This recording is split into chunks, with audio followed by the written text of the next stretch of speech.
Olá, alunos do 9º ano do Colégio Força Máxima. Eu sou a professora Sara de Química, né? Vocês já me conhecem. E hoje a gente vai dar continuidade ao nosso conteúdo de Química com o capítulo 6, que tem como título Qual é a importância do estudo do átomo ao longo da história. Então, hoje nós vamos trabalhar esse tema. Basicamente, o que a gente vai conversar um pouquinho, que a gente vai estudar durante esse capítulo, é justamente as teorias da evolução atômica, certo? Então, vários modelos atômicos foram sendo construídos ao longo da história, e o que a gente vai ver hoje é justamente a evolução desses modelos atômicos. Bem, a primeira coisa que a gente tem que ter em mente é que a ideia do átomo ela surgiu na antiguidade, ou seja, a primeira pessoa que pensou no átomo, que pensou no conceito de átomo, não foi um cientista, não foi um químico, nem foi um físico. Foi um filósofo da Grécia Antiga chamado Demócrito. Então, o Demócrito, né, assim como muitos filósofos desse mesmo período, eles se questionavam, né, do que é feita a matéria, do que é constituído a matéria. Só lembrando, né, que o conceito de matéria ele já foi visto, né, nos capítulos anteriores, e é basicamente tudo aquilo que tem massa e que ocupa um determinado espaço, que ocupa um determinado espaço, ou seja, que possui volume. Então, é tudo aquilo que tem massa que possui volume. Então, o Demócrito ele se questionava, né, do que é feita a matéria. Então, durante suas observações, né, durante do seu tempo, né, de filosofia, o Demócrito ele chegou à conclusão do seguinte: se eu tiver uma matéria, ou seja, um pedaço de pedra, por exemplo, e eu começar a dividir essa matéria cada vez em pedacinhos menores, vai chegar um momento que eu já vou ter uma partícula tão pequena, mas tão pequena, que eu já não vou conseguir mais dividi-la. Nesse momento, ou seja, nesse momento que você atingiria essa partícula tão pequenininha que você não conseguiria dividir, é que a gente teria o átomo. Ou seja, o átomo ele seria o nosso limite de divisibilidade, nessa primeira teoria atômica aí do Demócrito. Então, isso tem tudo a ver com a origem da palavra átomo, certo? A origem da palavra átomo ela vem do grego, onde a significa não e tomo significa divisível. Então, átomo, basicamente, né, se a gente for pegar a origem da palavra, ela significa não divisível. Então, essa primeira ideia do átomo sendo a partícula, né, a menor partícula possível de qualquer matéria, sendo então algo que era impossível de ser dividido, surgiu então com o Demócrito. Bem, a partir daí, né, passou um longo período de tempo e ainda não existia, né, um modelo para o átomo, ou seja, as pessoas ainda não tinham pensado como que esse átomo seria. A gente só tinha aquela ideia do Demócrito do átomo, né, ser a partícula não divisível da matéria, que seria a menor divisão possível de qualquer matéria, mas ainda não existia um modelo científico para o átomo. O John Dalton ele foi o primeiro a propor um modelo científico para o átomo. Os seus estudos preliminares envolveram os estudos de pressões parciais dos gases e pesos atômicos. Por quê? Um modelo, gente, ele não nasce do nada. Para a gente chegar a um modelo científico, a gente precisa ter observações, a gente precisa ter experimentação, a gente precisa ter leis, a gente precisa ter teorias. Então, não é algo que uma pessoa vai estar lá tomando banho e, poxa, pensei no átomo, caramba, acho que o átomo é desse jeito. Não é assim que funciona. Existe todo um estudo preliminar, leis, teorias que vão embasar aquele modelo científico que você está propondo. No caso do John Dalton, o modelo atômico que ele propôs tinha como estudos preliminares os estudos das pressões parciais dos gases e dos pesos atômicos, são as chamadas leis ponderais. Basicamente, né, o John Dalton ele observou que, né, as espécies elas se combinam mantendo suas proporções de massa e formando um composto que possui massa igual à soma das massas dos reagentes. Então, quando eu reagia duas coisas, cada um com a sua massa, o produto final que eu obtinha era a soma da massa daqueles reagentes que eu coloquei no início. E ele viu também que nas reações químicas os átomos eles eram simplesmente rearranjados e não destruídos. Levando isso em consideração, então, ele pensou no modelo dele mais ou menos como esse exemplo que eu mostrei aí. Como se cada átomo fosse bolinhas, certo?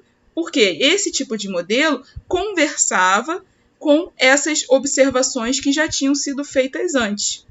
Então, levando em consideração isso, o John Dalton ele pôde, então, enunciar o primeiro modelo atômico, que considerava o átomo como sendo uma esfera indivisível, maciça e indestrutível. Então, as características do átomo de John Dalton, ou seja, do átomo do modelo de Dalton, é o átomo ser indivisível, esférico, maciço e indestrutível.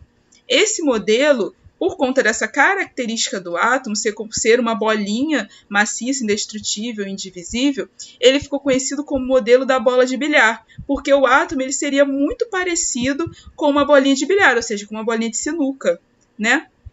Então as pessoas relacionaram esse modelo do Dalton, né, esse modelo atômico do Dalton, com uma bolinha de sinuca, com uma bolinha de bilhar, porque realmente, pelas características do átomo, ele seria parecido com uma bolinha de bilhar.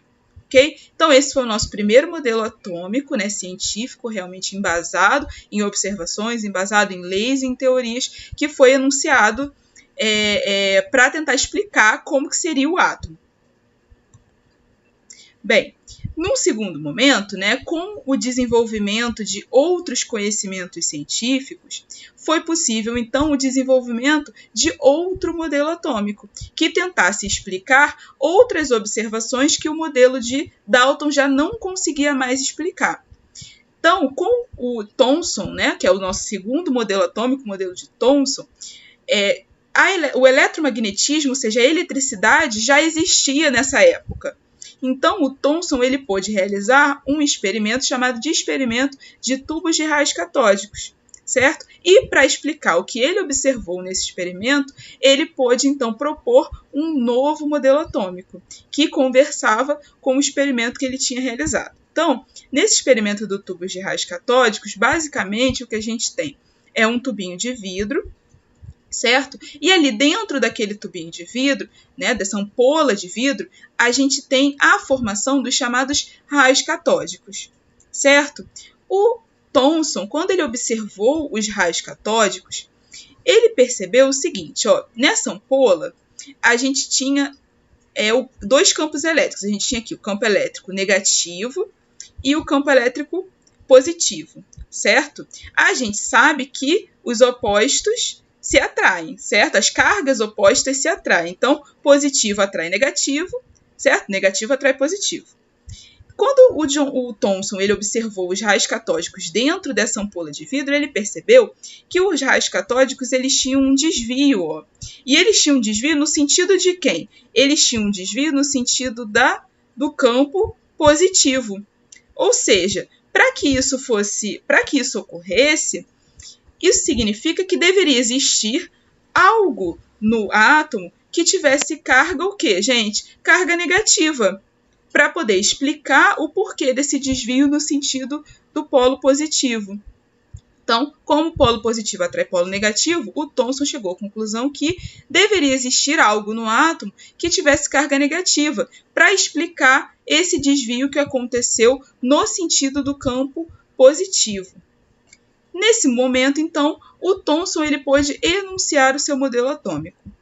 As características do átomo nesse modelo atômico é que o átomo ele é composto por uma massa positiva, né, ou seja, como se fosse uma massa mesmo, uma geleia positiva, e existem partículas negativas que estão incrustadas nessa massa positiva, que ele chamou então de elétrons. Então, os elétrons, que são as partículas negativas, vão estar incrustadas nessa massa positiva.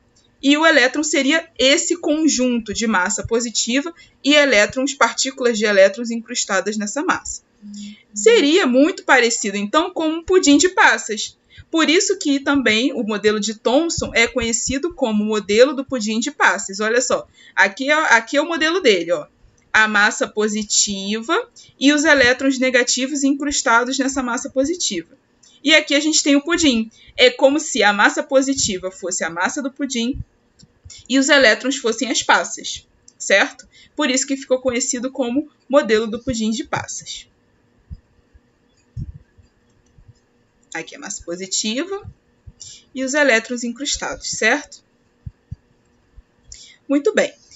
Novamente, com o avanço da ciência, novos conhecimentos foram sendo desenvolvidos, né, foram sendo descobertos, e então, com a descoberta da radioatividade, ou seja, com o desenvolvimento da radioatividade, outros experimentos foram possíveis de serem realizados. E isso acabou levando ao desenvolvimento de um novo modelo atômico, que foi o que ocorreu com o Ernest Rutherford, que é o cientista responsável pelo nosso terceiro modelo atômico.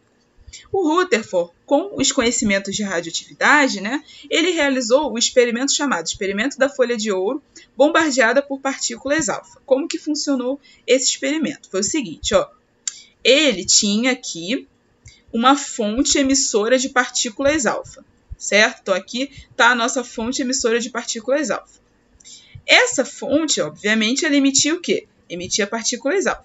E aí o Rutherford, ele colocou um obstáculo para essa emissão de partículas alfa. Ele colocou uma lâmina de ouro, certo? E ele utilizou, no entorno dessa lâmina de ouro, um detector de partículas para que ele pudesse ver em qual direção as partículas alfa estavam saindo, né? Estavam passando através da lâmina.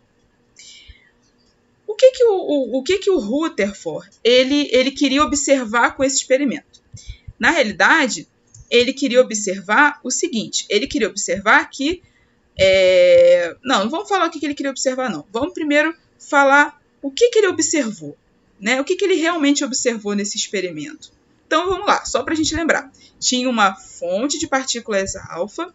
Essas partículas alfas, elas eram emitidas por essa fonte e elas batiam em uma lâmina de ouro, ou seja, uma folha, né? Uma folha fina de ouro, feita de ouro. E aí vamos ver então o que o Rutherford ele observou desse experimento? Ele observou isso aqui, ó. Ele observou que a maior parte dos raios alfa, né, das partículas alfa, conseguiu atravessar a lâmina, tá vendo aqui, ó? Conseguiu atravessar a lâmina. Mas ele observou algumas poucas partículas, algumas poucas raios de emissão alfa que conseguiu, que foi desviado. Ou seja, vamos voltar aqui no desenho. Ó. Ele viu que a maior parte das partículas alfa atravessou a lâmina, mas existiram alguns raios que não conseguiram atravessar a lâmina, ou seja, foram desviados.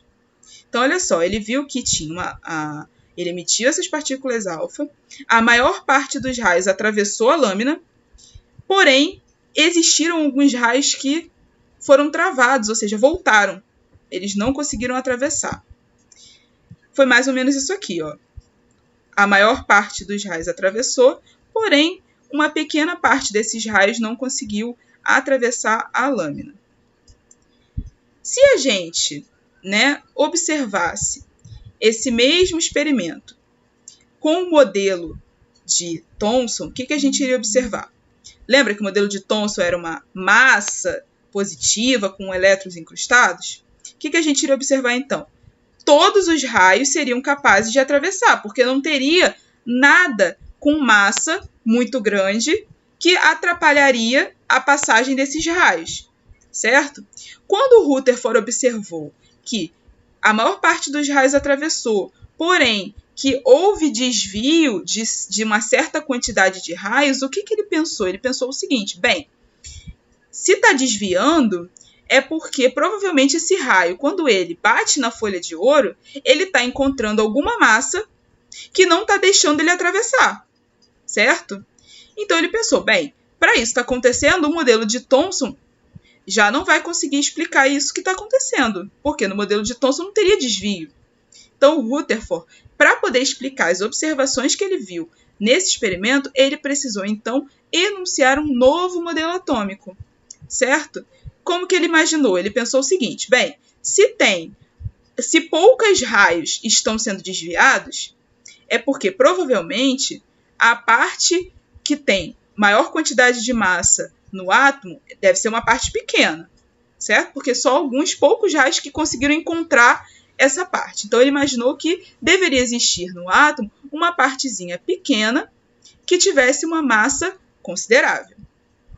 E aí, então, os raios que conseguiram atravessar são os raios que estavam onde? Que estavam na parte do entorno dessa grande massa pequenininha, certo? Que é uma parte que seria de grandes espaços vazios. Vamos, então, ver direitinho como que ele enunciou isso? Olha só. No modelo de Rutherford, ele disse o seguinte. Ele disse que o átomo ele era dividido em duas partes. Primeiro, ele tinha um núcleo, que seria uma região pequena e densa carregada positivamente. Nosso núcleo ali, certo?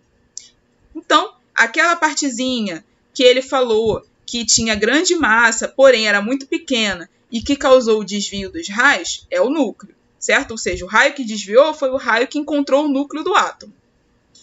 E que no entorno desse núcleo existia uma outra região chamada de eletrosfera, que seria a região de grandes espaços vazios em torno do núcleo, aonde os elétrons estão localizados. Então, aqueles raios que conseguiram atravessar foram os raios que passaram através da eletrosfera, certo? Que seria essa região de grandes espaços vazios, onde a gente tem o elétron. Então, aqui a gente tem o nosso núcleo, a eletrosfera em volta do núcleo, e as partículas, né, e os elétronzinhos girando no entorno desse núcleo. Uma observação interessante do modelo atômico de Rutherford é que ele disse, né, que os elétrons giravam em torno do núcleo, mas ele não definiu trajetória para esses elétrons. Ele só falou o seguinte, ó, existem duas regiões no átomo, uma é o núcleo, que é uma região pequena e densa de carga positiva, né, carregada positivamente, com partículas positivas.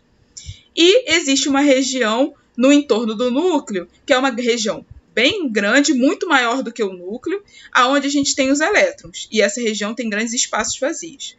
Ele falou que os elétrons giravam em torno do núcleo, mas ele não definiu uma trajetória para esses elétrons, certo? Então, esse modelo ele ficou conhecido como modelo do sistema planetário, porque seria como se o Sol fosse o núcleo e os planetas fossem os elétrons girando em torno do núcleo, certo? Então, o modelo de Rutherford, proposto por Rutherford, ficou conhecido também como modelo do sistema planetário.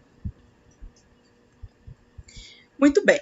Só que a ciência, ela está sempre o quê? A ciência está sempre avançando. Então, quando o Rutherford enunciou o modelo dele, ficou faltando esclarecer alguns detalhes. Por exemplo, conforme eu já disse, o Rutherford ele não tinha definido uma trajetória para o elétron. Então, a gente não sabia como esse elétron ele estava organizado na eletrosfera. Ele só sabia que ele girava em torno do núcleo, mas não sabia como esse elétron ele estava, né, se comportando na eletrosfera. E outro detalhe também é que o Rutherford ele ainda não tinha conhecido uma partícula chamada de nêutron. Então, no modelo atômico de Rutherford, ele ainda não havia conhecimento dos nêutrons. Os nêutrons eles foram descobertos depois do modelo de Rutherford. Então, com todos esses conhecimentos e também com o desenvolvimento da física quântica, o Bohr, né, Niels Bohr, ele veio então para complementar, para aperfeiçoar esse modelo atômico de Rutherford. E aí deu origem então ao modelo atômico de Rutherford-Bohr, certo? Então, quais eram as características do átomo do modelo de Rutherford-Bohr? Bem, nesse modelo, os elétrons eles giram ao redor do núcleo, certo? Conforme Rutherford já tinha dito. Porém, eles vão girar ao redor do núcleo em órbitas com energias bem definidas, ou seja, energias quantizadas. Então, com o desenvolvimento da física quântica, o que o Bohr ele chegou à conclusão? Ele chegou à conclusão que esses elétrons eles deveriam girar em torno do núcleo em órbitas que tivessem uma energia bem definida, que tivesse uma quantidade de energia bem definida. Então, essa quantidade de energia bem definida é que tem origem com o termo quântico, energia quantizada, certo? Então, aqui a gente tem o desenho do modelo, né? A gente tem ali as partículas, os elétrons, né? Que são essas bolinhas negativas. Os níveis de energia quantizada, você vê que cada elétron ele está no seu próprio nível de energia. A gente tem o núcleo, certo? No centro. Esse núcleo possui nêutrons, que são partículas de carga neutra. e os prótons, que são as partículas de carga positiva. Então, esse é o nosso modelo atômico de Rutherford-Bohr. Muito bem, gente. Aqui há uma curiosidade legal em relação ao modelo de Rutherford-Bohr, é que a gente consegue explicar o funcionamento dos fogos de artifício usando esse modelo de Rutherford-Bohr. Então, como que funcionam os fogos de artifício? A gente sabe que os fogos de artifício, né, eles são feitos a partir de sais, de diferentes sais de pólvora, e que quando a gente queima, né, esse material, ele explode, e ele explode com várias cores, certo? A gente tem uma infinidade de cores, a gente pode ter fogos de artifício vermelho, azul, verde. E por que a gente pode ter essas diferentes cores dos fogos de artifício? É isso que a gente vai ver aqui agora. Então, olha só, no primeiro momento, o que acontece com os fogos de artifício? A gente tem o aquecimento, né, e o estouro dos fogos de artifício. Então, a gente tem o quê? Ó, o átomo, ali a gente tem o nosso átomo, certo? Então, vamos ver o nosso primeiro momento aqui dos fogos de artifício. Aqueci e estourei os fogos de artifício. O que eu fiz? Eu excitei os átomos dos sais presentes nos fogos de artifício. Então, eu excitei esses átomos. Como que eu consegui excitar esses átomos? Porque eu forneci energia para os elétrons desse átomo, certo? Ou seja, que energia é essa? É a energia que veio do aquecimento e do estouro dos fogos de artifício. Então, eu forneci energia para os elétrons desse átomo, né? Do átomo do sal, que está presente nos fogos de artifício. Quando eu forneci energia para esse elétron, ele ficou num estado excitado, certo? Então, por ele ter ficado no estado excitado, ele recebeu uma quantidade de energia maior do que o nível que ele está localizado permite, certo? Lembra que a gente falou que no modelo de Rutherford-Bohr, cada elétron ele vai estar localizado em um nível com uma energia bem definida. Quando esse elétron recebeu essa energia, o que aconteceu? Ele ficou com uma energia maior do que o nível permite. Então, o que esse elétron vai fazer? Ele vai sair desse nível e vai procurar um nível que tenha uma energia maior. Ou seja, ele vai sair de um nível mais interno, de um nível mais próximo do núcleo, e vai passar para um nível mais externo, onde a energia é maior. Então, ele vai sair dali e vai para um nível mais externo, certo? Nesse momento, então, o que aconteceu com o elétron? Ele recebeu energia, foi para o estado excitado, ficou com uma energia maior do que o nível permitia que ele tivesse. Então, o que ele fez? Ele saiu daquele nível mais interno e foi para um nível mais externo que tem maior energia, certo? Muito bem. E ali, aonde ele estava, né, o local onde ele estava ficou com uma vacância, que era o local onde esse elétron estava antes dele receber energia. Muito bem. Qual é o segundo momento dos fogos de artifício, então? A gente aquece, estoura e aí vem o quê? Vem a emissão de luz dos fogos de artifício, certo? Como que essa luz ela vai ser emitida? Vamos voltar para o nosso elétron. O elétron ele não saiu de um nível mais interno, o nível mais interno, e foi para o nível mais externo. Só que esse elétron, ele está aqui, mas ele está o quê? Ele está instável. Porque esse nível não é o nível dele. O nível dele é esse aqui. Então, ele está instável. O que esse elétron vai fazer, então?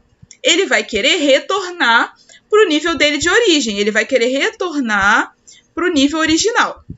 Para ele retornar, o que ele tem que fazer? Ele tem que diminuir a energia dele, porque ele está num nível de alta energia. Para ele voltar para o nível de origem, ele tem que diminuir a energia dele.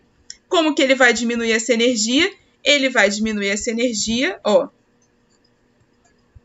voltando e emitindo essa energia na forma de luz, certo? Então, para poder retornar para o nível dele de origem, o elétron ele vai liberar aquele excesso de energia que ele recebeu na forma de luz. E aí a gente vai, então, nesse momento é que a gente consegue observar as luzes dos fogos de artifício, certo? Aí vocês devem estar se perguntando, mas poxa, por que os fogos de artifício eles têm luzes de cor diferente, certo? Por quê? Cada tipo de sal vai possuir elementos químicos diferentes. E esses elementos químicos diferentes, eles vão ter número de elétrons diferente, eles vão ter energia dos níveis diferentes, eles vão ter transições possíveis que vão ser diferentes, Então, por conta dessas diferenças, cada elemento vai ter uma emissão com uma determinada cor diferente. Então, se eu quiser, por exemplo, ter um fogo de artifício vermelho, eu posso usar o estrôncio. Se eu quiser fogo de artifício amarelo, eu posso usar o sódio, certo? Então, dependendo do tipo de cor que eu quero que os fogos de artifício tenham, eu vou usar um elemento químico diferente, porque aí o número de elétrons dele vai ser diferente, as energias dos níveis vão ser diferentes. Então, essa energia liberada, ela vai ser diferente para cada tipo de elemento. Então, a cor que a gente vai observar vai ser uma cor diferente, ok? Então, pelo modelo de Rutherford-Bohr, né, com os níveis de energia quantizados, a gente consegue explicar o fenômeno dos fogos de artifício. Olha que interessante, né? Muito bem. Então, vamos exercitar um pouquinho. Lembrando, né, só para lembrar, que todas essas questões elas se encontram na apostila de vocês, no próprio capítulo que a gente está trabalhando aqui, certo? Então, se vocês quiserem escrever na apostila ou até fazer mais exercícios, vocês podem fazer exercícios extras e tirar as dúvidas de vocês nas aulas online, certo? Então, vamos para a nossa questão 1. Associe o modelo atômico com as suas características. Então, a gente tem o modelo de Thomson, que é o modelo do pudim de passas, o modelo de Dalton, que é o modelo da bolinha de bilhar, o modelo de Rutherford, que é o modelo do sistema planetário, e o modelo de Rutherford-Bohr, o modelo dos níveis de energia quantizados. Então, vamos lá. Então, a gente tem que associar a letrinha com o enunciado, né, que diz as características do modelo. Vamos ler o primeiro, então. O primeiro diz o seguinte, ó. A eletrosfera é a região do átomo onde se encontram os elétrons, que podem estar em qualquer lugar dessa região. Quem foi que falou que a gente tinha eletrosfera e que esses átomos eles não tinham uma trajetória bem definida nessa eletrosfera? Foi o Rutherford, certo? Então, o primeiro vai ser o modelo de Rutherford.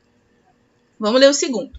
Os átomos são constituídos de partículas negativas distribuídas em uma massa de carga positiva.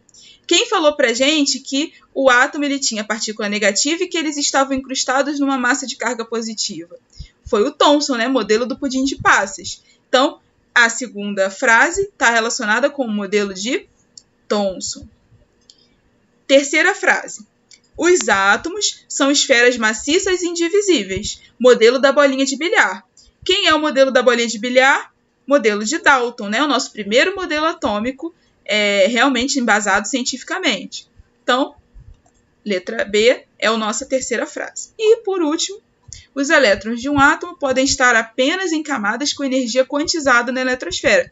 Quem que definiu as camadas e os níveis de energia quantizada? Foi o modelo de Rutherford-Bohr. Então, nossa última frase é a letra D, modelo de Rutherford-Bohr. Certo, gente? Segunda questão. Os filósofos gregos, eles foram responsáveis pela criação do termo átomo, que significa não divisível. O átomo seria, então, a menor parte da matéria, ou seja, ele não poderia ser mais dividido. Entretanto, esse conceito não é mais aceito. Diante dessa assertiva sobre os átomos, é correto afirmar. Letra A. Possuem partículas sem carga conhecidas por elétrons. Os elétrons, eles têm carga, né, gente? Lembra que o Thomson falou que os elétrons têm carga negativa. Então, os elétrons, eles possuem carga sim. Então, a letra A está incorreta, certo? Porque ele diz que os elétrons não têm carga, e a gente sabe que eles têm carga negativa. B. O átomo, ele não pode ser desintegrado. Falso, né, gente? O elétron pode ser desintegrado sim. Se a gente bombardear, por exemplo, nêutrons nos átomos, isso a gente vai ver mais para frente, a gente consegue desintegrar esse átomo em dois átomos diferentes, que a gente chama de processo de fissão nuclear. Mais para frente a gente vai trabalhar isso com mais calma. No momento, o que vocês precisam saber é que os átomos eles podem sim ser desintegrados. Letra C. Possuem partículas negativas chamadas de nêutrons. Errado, né, gente? Quem são as partículas negativas? São os elétrons. Os nêutrons são as partículas sem carga, do que a gente viu lá no modelo do Rutherford-Bohr. Então, a C também está errada. Letra D. Apresentam um núcleo formado somente por prótons. Errado, né, gente? A gente viu lá que o núcleo, ele tem o quê? Prótons e nêutrons. Então, a D também está incorreta. E, por fim, a E apresentam duas regiões distintas, núcleo e eletrosfera. Está correto, né? A gente viu desde o modelo de Rutherford que ele definiu duas regiões para o átomo. O núcleo, onde tem a maior quantidade de massa, onde estão os prótons e os nêutrons, e a eletrosfera, onde estão os elétrons. Então, a alternativa correta é a letra E, certo? Muito bem. Terceiro e último exercício. Sobre a evolução do modelo atômico, afirma-se.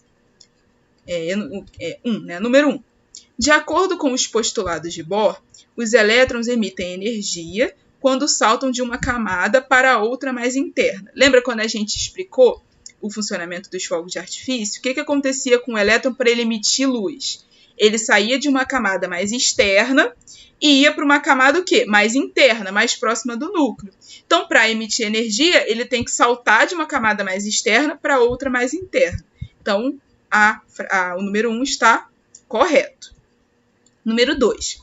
Após a descoberta da radioatividade, Rutherford propôs que o átomo era maciço, esférico, descontínuo e formado por um fluido com carga positiva no qual estavam dispersos os elétrons. Errado, né, gente? A gente viu que, após a descoberta da radioatividade, quando Rutherford fez o experimento dele da folha de ouro, ele observou que o átomo, na verdade, ele tinha duas regiões distintas. O núcleo com uma massa grande, né? E a eletrosfera, que seria essa região em torno do núcleo, onde estariam localizados os elétrons. Então, essa parte de fluido com carga positiva e átomo maciço e esférico não tem nada a ver com o modelo de Rutherford. Então, a 2 está errada. 3. Thomson realizou experimentos com tubos de raios catódicos que permitiram concluir que o átomo era formado de duas regiões distintas, núcleo e eletrosfera. Não, né, gente? Quem concluiu que o átomo era formado por duas regiões distintas foi o Rutherford. Thomson foi o do modelo do pudim de passas. Então, a conclusão que ele chegou com o experimento do tubo de raios catódicos não foi a conclusão das duas regiões distintas, núcleo e eletrosfera. Ele chegou à conclusão que o átomo era o quê? Uma massa positiva com elétrons negativos incrustados, o modelo do pudim de passas. Então, a 3 também está incorreta. E a 4, por fim, diz o seguinte: segundo Dalton, a matéria constitui-se de pequenas partículas esféricas, maciças e indivisíveis, denominadas de átomos. Sim, né, gente? Modelo de Dalton, modelo da bolinha de bilhar. O átomo seria partículas esféricas, maciças e indivisíveis. Então, a 4 está correta. Logo, quais são as duas alternativas corretas? É a 1 e a 4, que é a letra B. Certo, gente? Bem, então, finalizamos a nossa aula de hoje.